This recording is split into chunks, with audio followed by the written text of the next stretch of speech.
सिकंदर, जिसे विश्व विजेता कहा जाता है, वह मैसेडोनिया का ग्रीक प्रशासक था। इतिहास में वह कुशल और यशस्वी सेनापतियों में से एक माना गया है।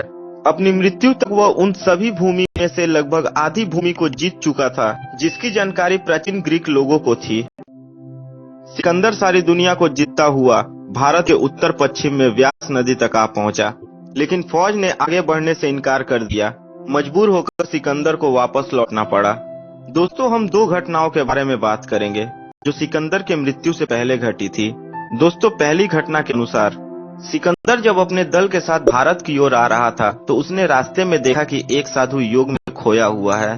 सिकंदर ने उस साधु को आवाज लगाकर कहा, ए साधु, मुझे बताओ कि वो जड़ी बूटी कहाँ मिलती है जिसे पीकर लोग अमर हो जाते हैं। तुम्हें जितनी भी दौलत चाहिए मैं दूंगा। सिकंदर की बातें सुनकर साधु मुस्कुराया और कहा, मैं नहीं जानता कि तुम कौन हो और कहाँ से आए हो, पर मैं इतना जान गया हूँ कि तुम एक घमंडी और मूर्ख योद्धा हो। साधु ने सिकंदर से कहा, मान लो तुम्हें बहुत प्यास लगी है और तुम रेगिस्तान में खड़े हो। तुम्हारे पास पानी की एक बूंद भी नहीं है। ऐसे में एक गिलास पानी पीने के लिए तुम मुझे अपना क्या दे सकते हो? सिकंदर ने कहा, पानी के लिए मैं अपना आधा धन दौलत दे सकता हूँ। साधु बोले, मैं फिर भी न मानूं तो? सिकंदर ने कहा, फिर मैं अपनी सारी दौलत, सारे राज्य, सारे महल आपको दे दूंगा, पर पानी के बगैर मैं नहीं रह पाऊंगा। सिकंदर की इस बात पर साधु हंसे और बोले, जिंदगी भर इकट्ठी की हुई दौलत की तुलना में एक गिलास पानी की कीमत अमूल्य है तुम्हारी नजरों में। तो तुम ये क्यों नहीं मानते हो कि तुम जिस चाह में दुनिया भर में भ्रमण कर रहे हो वो सब व्यर्थ है? जीवन की सच्चाई केवल मृत्यु है। जो इस धरती पर आया है उसे जाना ही है। तुमने अपनी जिंदगी में सिर्फ दूसरों की हाय ही कमाई है, इसलिए तुम्हें नर्क में जाना होगा। साधु ने सिकंदर को ये भी जता दिया कि उसकी मृत्यु जल्द हो जाएगी। दोस्तों, अब बात करते हैं दूसरी घटना की। एक दिन सिकंदर ने ज्योतिषी से पूछा कि मेरी मौत कब होगी। ज्योतिषी ने हिसाब लगाकर देखा कि उसकी उम्र बहुत थोड़ी है, लगभग खत्म हो चुकी है। ज्योतिषी ने सोचा कि झूठ कहना अब सही नहीं है, लेकिन उसे अपनी जान का भी खतरा था। परंतु सोच विचार कर ज्योतिषी ने कहा, आपकी मौत तब होगी जब आसमान सोने का और जमीन लोहे की होगी।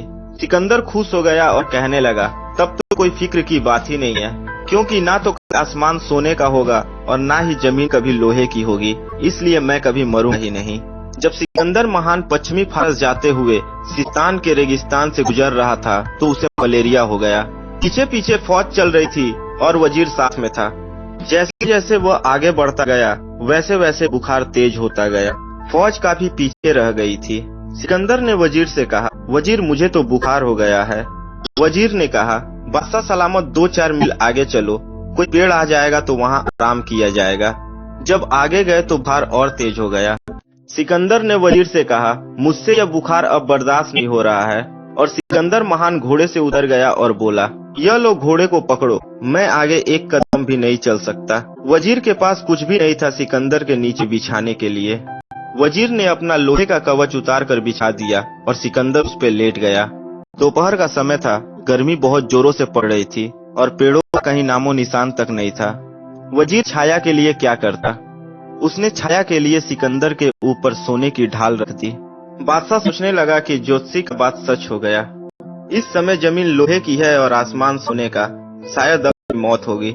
इतने में सारी फौज और हकीम वहां पहुंच गए। सिकंदर ने कहा, मेरी नब्ज देखो। हकीम ने नब्ज देखकर कहा, जनाब, अब बहुत देर हो चुकी है, मैं कुछ नहीं कर सकता। सिकंदर ने कहा, मैं तुम्हें अपना आधा राज्य दे दूंगा, मुझे एक बार मेरी माँ से मिला दो। हकीम ने कहा, बादशाह सलामत, यह मुमकिन नहीं है, क्योंकि हमारे पास अब कोई इलाज नहीं है। बादशाह ने फिर कहा, मैं तुम्हें अपना पूरा राज्य दे दूंगा, लेकिन मुझे एक बार मेरी माँ से मिला दो, मैं मांग कर रोटी खा लूंगा। हकीम ने कहा, अब आपकी उम्र की अवधि पूरी हो चुकी है, अब एक सांस भी आपको नहीं मिल सकता। यह सुनते ही सिकंदर महान बच्चे की तरह फूट फूट कर रोने लगा। आपको यह जानकर आश्चर्य होगा कि मौत को हराने का दावा करने वाले महान सिकंदर मरने से पहले मौत से डर गए थे।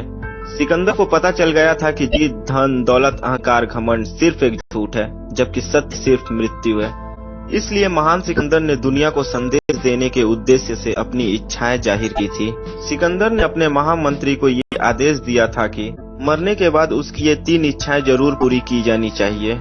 वो 3 इच्छाएं इस प्रकार थी, जिन हकीमों ने मेरा इलाज किया वे सारे मेरे जनाजे को कंधा देंगे, ताकि दुनिया को पता चल सके कि रोग का इलाज करने वाले हकीम भी मौत को नहीं हरा सकते।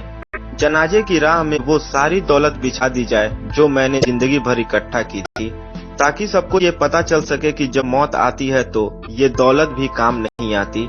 और सिकंदर महान की तीसरी इच्छा थी कि जब मेरा जनाजा निकाला जाए तो मेरे दोनों हथेली बाहर की ओर लटका दी जाए, ताकि लोगों को पता चले कि इंसान धरती पर खाली हाथ आता है और धरती से खाली हाथ ही जाता है। दोस्तों, हमें सिकंदर की ये 3 अंतिम इच्छाएं जीवन की सीख सिखाती है।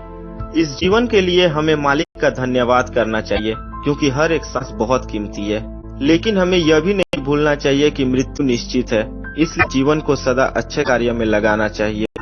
दोस्तों, यह जानकारी आपको कैसी लगी कमेंट बॉक्स में लिखकर हमें जरूर बताएं। अगर यह वीडियो आपको अच्छी लगी हो तो वीडियो को लाइक करें, अपने दोस्तों